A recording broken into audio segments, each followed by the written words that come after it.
Good morning, good morning, good morning. Peace and blessings, everybody. It's your boy Jay Taylor, Voices for the Voiceless. Man, I really wanted to try to stay away from this subject, but as this story continues to gain steam, throughout the country, I feel as though it's imperative to speak on it. Let me give you an analogy. And as the title says, a senseless unaliving is a senseless unaliving. Period. Point blank. Period. But due to the social construct of this nation, those lines tend to get blurred, and we have certain biasness that apply and doesn't apply depending on who you speak to, how we have been affected by the dynamics of history and present, past, present, and also just plain out of ignorance or in some cases out of experience. Whatever shapes your moral compass, whatever shapes your view of the world, one thing is for certain, one thing is constant, one thing is always true. And truth is always true. Remember that. The truth is the truth. There's no substitute for the truth. There is no way around it, over it, or under it.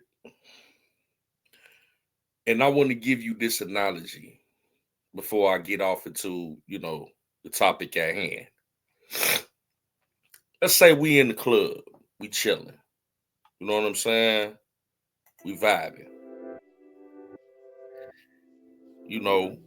Or not the club. Let's just say we at a concert.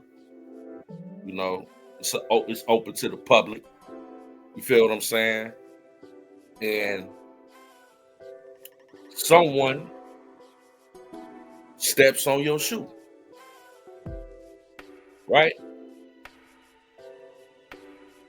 And in this atmosphere is relaxed, not really too much security. It's kind of like an open forum.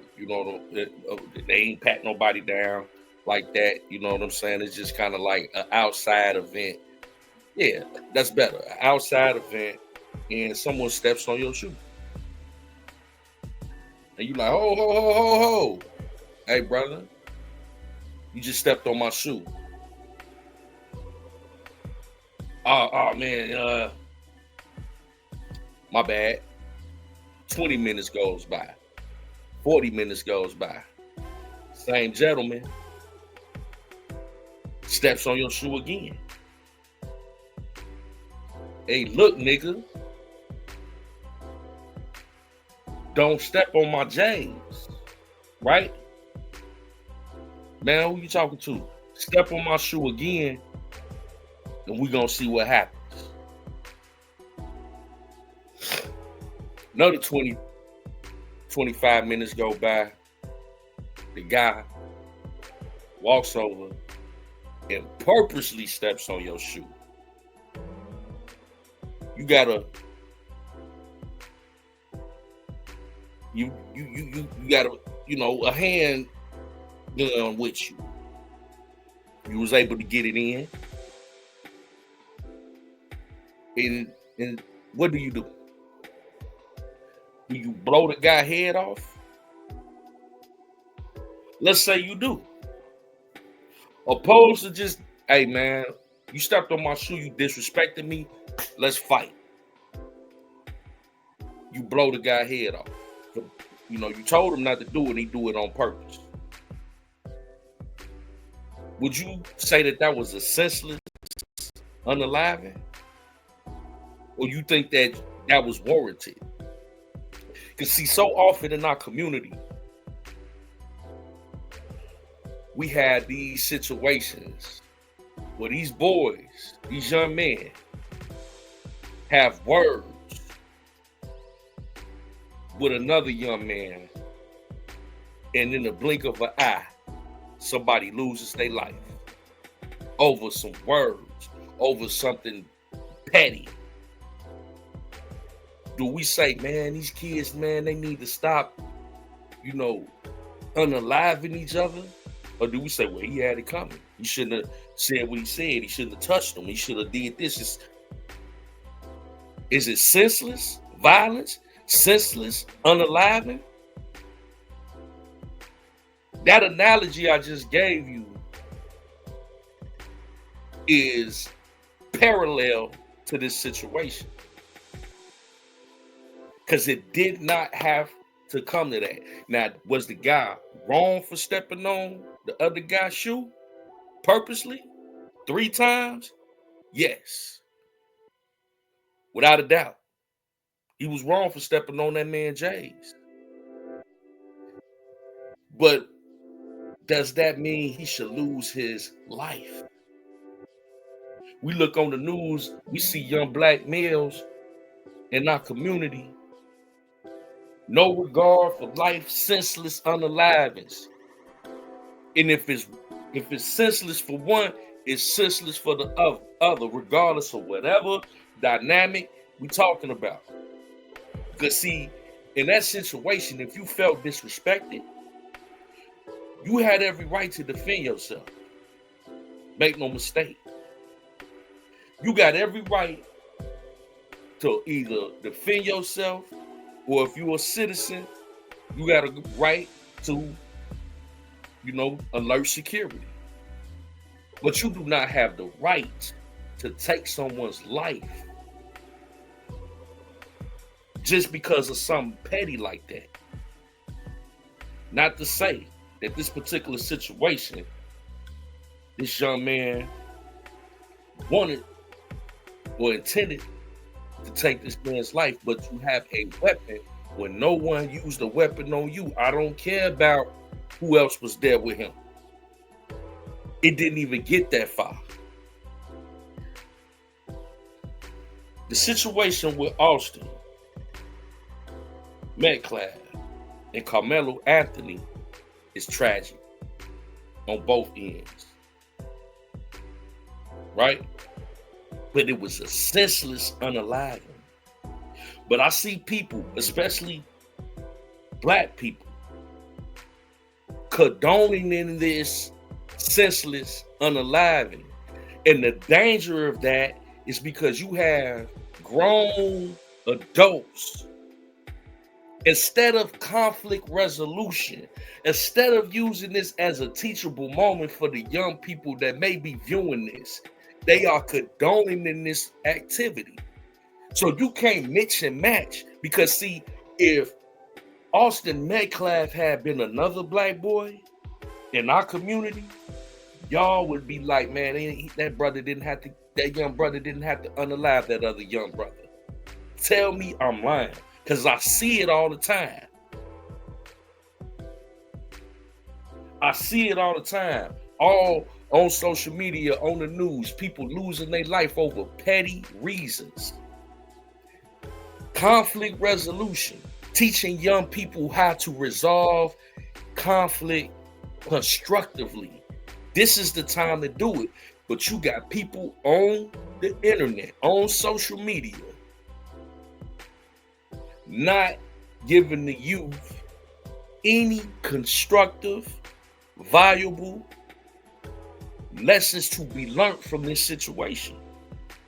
Because if it's applicable for our community, it's applicable for any other person.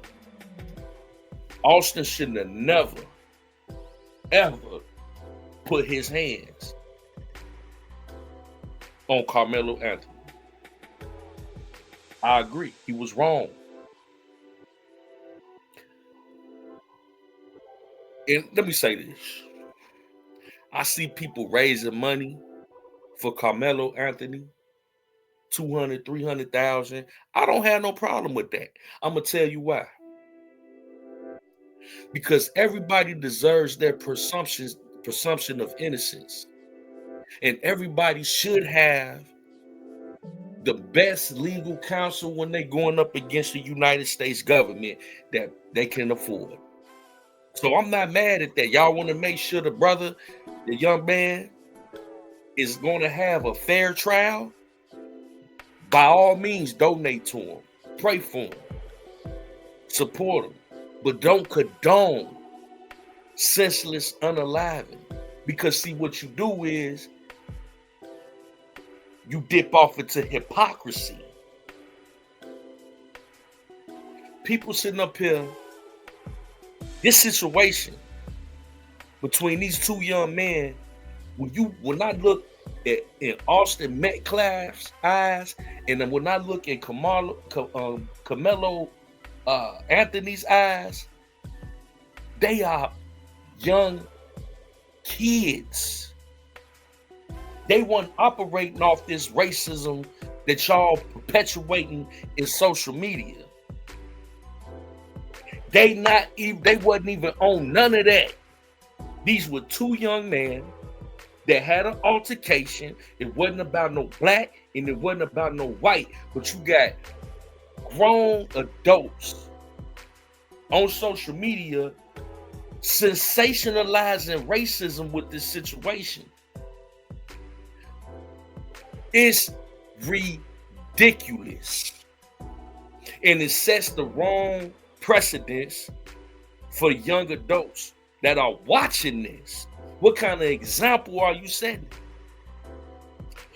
Due to your own trauma, you're projecting something on these two young men that they weren't never even on. They wasn't even on no racist tip. And then with people, y'all just like talk about this boy was a bully. Black people on these platforms. Y'all the bully. Y'all don't hear the people that disagree with you.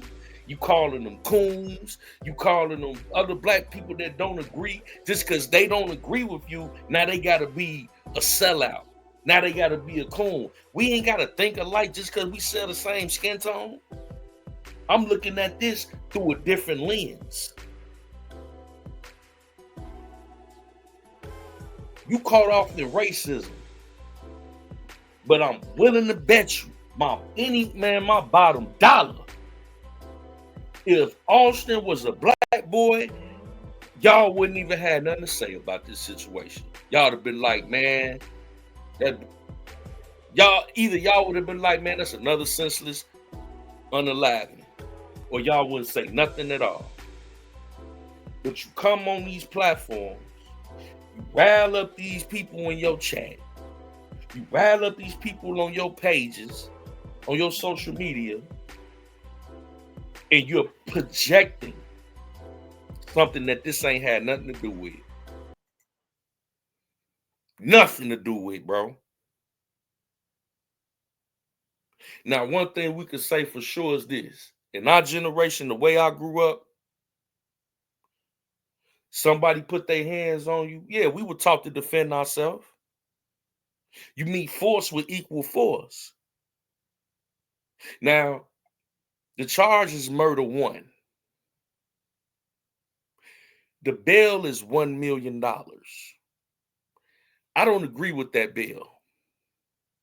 I think that me personally, it should be reduced significantly due to his age, due to Kamala's age, he's young, due to the fact he has never been in trouble before, due to the fact that he has, he's a good student, straight A student, and an athlete. I would probably chop it in half. I don't think that he deserves to get hit with first degree unaliving. I hope that he, can get that reduced. But I don't see him, from my opinion, my vantage point, I don't see him not doing no time. If he's lucky, it'll go down to manslaughter. And I think of the manslaughter, he might get 5 to 8 years. If he's blessed. Austin Metcalf father came out, my prayers go out to Austin Metcalf's father, his brother. He passed away in his brother's arms. It's so heartbreaking to not have any empathy for this family. For people to get on here talking about a suspected white supremacist, a 17-year-old child lost his life, man. This ain't got nothing to do about no white supremacy. Y'all talking about all this stuff that happened in 1949 and 1832 that ain't got nothing to do with these two young men. You look in their eyes, these are kids. They ain't even experienced life yet. Y'all should be ashamed of yourself. Y'all really should be ashamed of yourself. Y'all have taken this situation and turned it into something that you can monetize your platform off of. You sending off people in your chat to crash out over something this ain't got nothing to do about no race. Everything ain't about no race. This ain't got nothing to do with Trayvon Martin. This ain't got nothing to do with George Floyd. This ain't got nothing to do with what happened in the civil rights movement. Austin Metcalf does not represent 400 years of oppression against black people. He has nothing to do with that. That boy's 17 years old. His father said, man, please do not make this no racial situation. Y'all couldn't even respect that father. Y'all should be ashamed of yourself, man. Y'all should be ashamed of yourself. I'm telling you, man, this ain't got nothing to do with that. And to try to force this to be that, you have no empathy. A senseless unaliving is a senseless unaliving, period. And this is a teachable moment for the youth. We see in our communities every day. Let me tell you a story.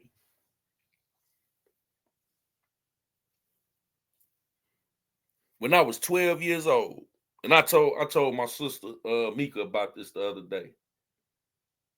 12 years old, coming outside to go play basketball, right?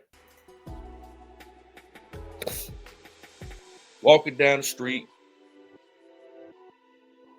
Not to tell my age too much, but this the early 90s.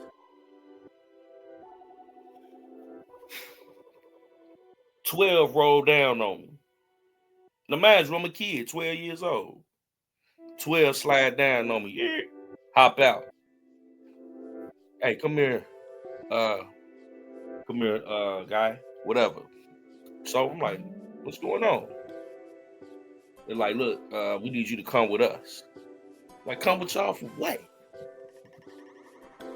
He's like, you're not in trouble or anything, but we could use your assistance. My assistance with what? I'm 12 years old. I'm like I said, I was just a big kid for my age. They're like, listen, it's just a lineup, you know. You kind of favor the guy that we're doing the lineup for. We already got the guy, but you know, with your height and your, physique, we could use you in the lineup. I'm like, a lineup? You're like, yeah, don't worry about it, buddy. Just come with us. You know what I'm saying? So, me being a little kid, I slide with them. They're like, yeah, man, when I get there, it's 5 other guys. And I seen one of my friend's big brother. I'm like, oh, what's up, man? What's up? So, being a kid, I'm not noticing the seriousness of the situation. But this particular lineup was for somebody that was 18 that made somebody that was 15 unalive somebody. This was for a murder rap. So we sitting there, like we were about 5 of us. Not 6, it was 5 of us. Me not knowing they got me in a lineup for a murder. They had the 5 of us And then they had the guy that actually was the suspect come stand in the middle. He was number 3. I think I was number 1.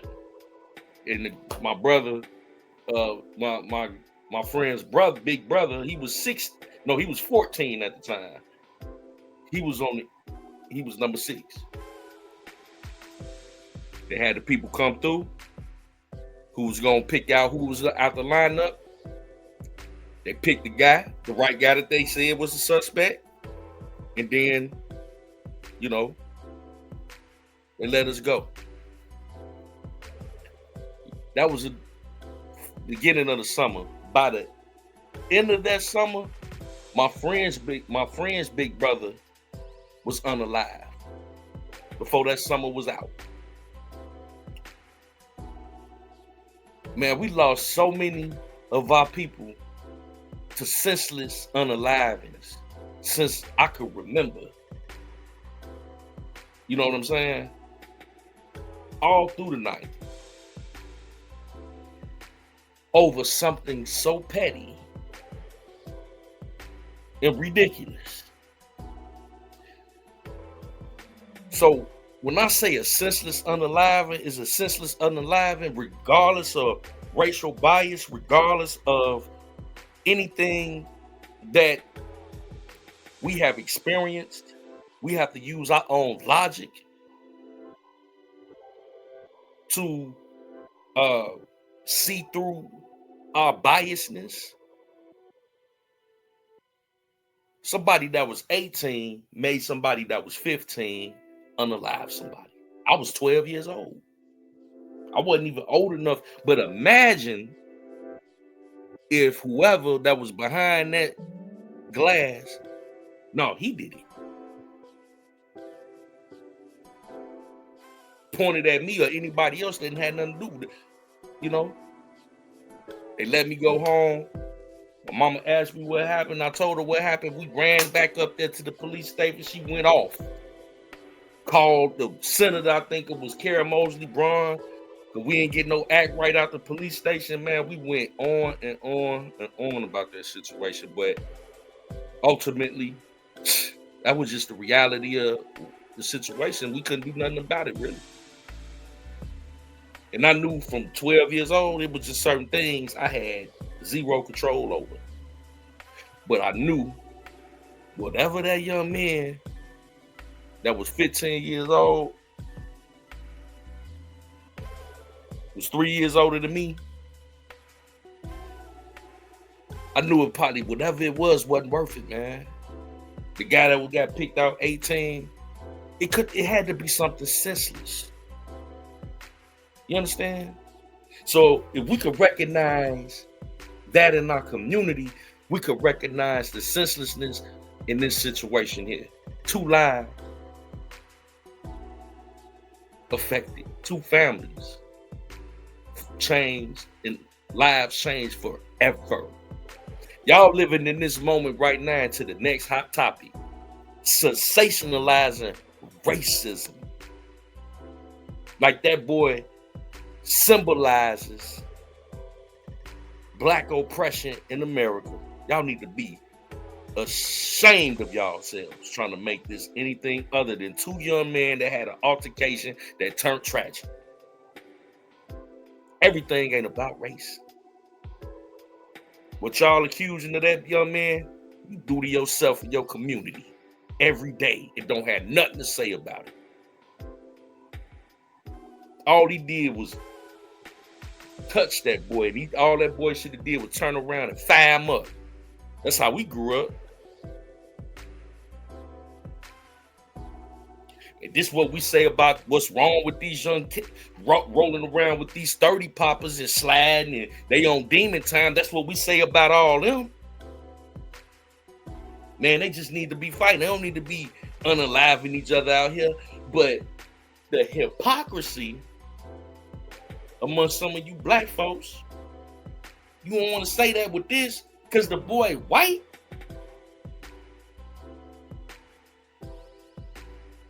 Come on, man. Knock it off, man. Use this as a teachable moment. Because I bet you one thing, Carmelo, if you was able to talk to him right now, I bet you wish he would have just duked it out. Now he got to go through this system, and I'm praying for him, and I'm praying for his family, because he seemed like a good kid, just made a bad decision, and that's what we got to tell the youth, man. Make better decision making, but don't condone senseless unalivings. Somebody do something, grab you, you don't turn around and stab them in their dang on heart, man. You condoning you're condoning senseless unaliving, because that was senseless. He a football player, just like he a football player. So bad. So what? He bigger. So what? His brother right there. Sometimes you just got to take your L, man. If you got an L, maybe you could take them. I know we like, oh man, you scared of the white boy? What? Man, come on, man. We ain't do that. Society has gotten so soft, man. With people, these boys in these streets right now, riding around with Dracos the whole night, listening to whoever, King Von, rest in peace. You see what I mean? You know how many young rappers, man, from Chicago alone do the senseless unalivings? But we cry about that. But this, oh, he had it coming. He shouldn't have touched him. All he did was touch him. He didn't even punch him. Grabbed him. And he's not here no more. Was he wrong for touching him? Yeah, but did he deserve his ass whooped? Yeah, but did he deserve to not be here no more? You look in that boy's eyes and he was a child? Some of y'all are sick, man. I just can't, man. But man, these are my thoughts. It's your boy Jay Taylor, Voices for the Voiceless. You know we love y'all. Until next time, we'll speak to you soon. Peace and blessings.